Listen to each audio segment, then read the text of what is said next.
I'm just going to share briefly about some information about concerning federal student aid that can be shared with those your loved ones and other young people in your lives, and hopefully those that are on live stream will also be able to benefit as well. So we'll go ahead and jump into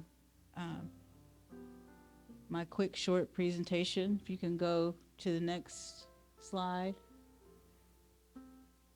So if you're planning on attending college or any other secondary, post-secondary training to receive scholarships, grants, any of those types of aid, I underlined any. So any aid that you're looking to receive, you need to fill out the FAFSA, and it stands for Free Application for Federal Student Aid.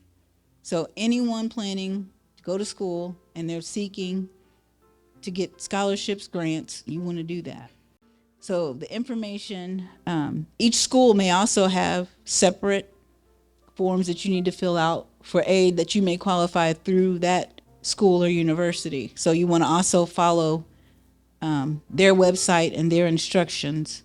And then the websites are also in the presentation, and then we have QR codes that are embedded in the presentation, so you can also screenshot that with your phone and have access to the websites of where I got the information that I'm sharing with you. And this was just from the website for student aid, because you have to set up an account and do all of those things. So for the academic year of 2022-23, the form must be submitted by no later than June 30th. So if you're planning to go to school in the fall of 2023, you need to have your form completed by June 30th. And that's so that schools have time to look over everything and do everything they need. So it's available now as of October 1st. So you can begin that process. The only thing you will need your taxes from 2020, you'll need your 2022 tax information. But if you do it now, you can do it based on what you have. And then if they need you to make adjustments, they'll have you do that. But especially for seniors, it's important that you meet those deadlines, because schools, there's only so much aid. And the sooner you get your application out there, the more aid is available to you. And so, all right, so you want to have that in by June 30th, and we'll go to the next one. So the deadlines, each school has its own deadline. However, so that was Indiana's deadline, was the June 30th. And each school has its own set of things. So when you go on your school's website, they will have what forms you need to fill out, what are the deadlines for acceptance, and all of those things. And usually you can find that there's a separate financial aid tab on each school, and they can walk you through that. And so Indiana deadlines, we are, as I said, anytime after, we go to the next slide. So after October 1st, so as of now, adult student grants, you can go ahead and begin applying.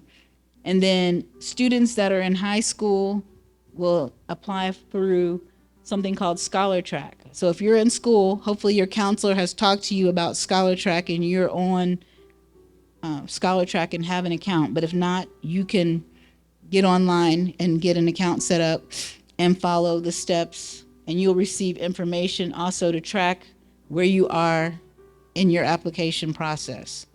And so there's also a QR code for Scholar Tracks in the Indiana for this slide. And so the Scholar Track is something a lot of counselors are having. Well, that's where you need to sign up. You can track your aid, track your college admissions. All of those things can be tracked there on Scholar Track. That's a whole nother separate thing. And then with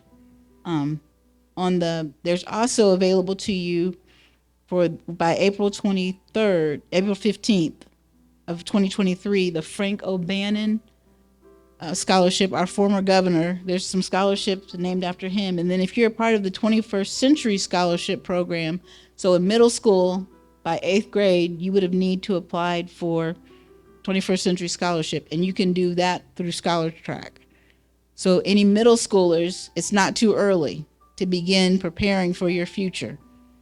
And your guidance counselor at your school will be a wealth of knowledge for you as well. And make sure that you're keeping in contact. And if you say, my guidance counselor is not there for me, won't help me, make an appointment. Make yourself known to your guidance counselor. Let them know what your plans are, your aspirations.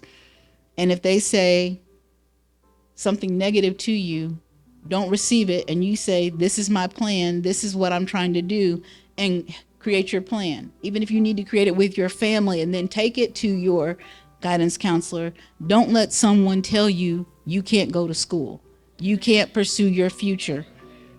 I'm standing here today because I had a parent that pushed and didn't let a counselor tell me what I could and couldn't do. So I'm standing here today with a bachelor's and a master's degree and preparing to go for a second master's degree. So don't let someone tell you what you can and can't do. So I just wanted to share that information with you briefly. But if you're planning to go to school, this is something you will need to do, whether it's a trade school or traditional four-year school. So, and please feel free to talk to your guidance counselor. And I'm sure we will be hosting some other events dealing with college readiness, so be on the lookout for that information as well. Thank you.